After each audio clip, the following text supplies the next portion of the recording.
Red book లో నేను ఏం చెప్పా, రెడ్ బుక్ గురించి నేను చాలా క్లారిటీ ఇవ్వాలనుకుంటున్నాను ఈరోజు.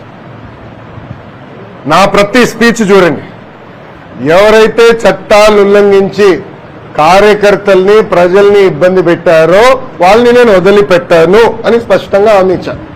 మళ్ళీ రిపీట్ చేస్తున్నా, చట్టాలు ఉల్లంఘించిన ఓకే. జోగి రమేష్ గారు అబ్బాయి ఏం చేశాడో ప్రజలు తెలుసుకోవాలి. అగ్రిగోల్డ్ భూమి పత్రాలు తీసుకుని ఫేక్ పత్రాలు సృష్టించి అతని పేరుపై ట్రాన్స్ఫర్ చేసుకుని అమ్మేశాడు.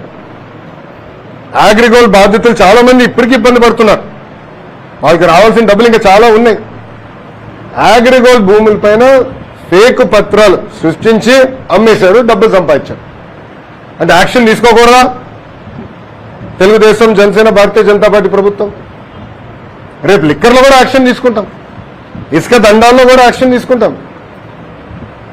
అంటే అడ్డగోలుగా ప్రజల భూమి దోచేసినా మేమేం పట్టించుకోకూడదా? నేను అన్నాడు హామీ ఇచ్చా, ఊరూరు మాట్లాడా ఎర్ర బుక్ గురించి.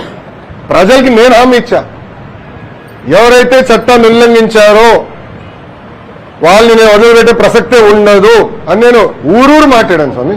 ఎర్ర బుక్ పట్టుకుని తిరిగా చూపించా ప్రజలకి. అందుకే ప్రజలు మాకు అంత అద్భుతమైన మ్యాండేట్ ఇచ్చారు.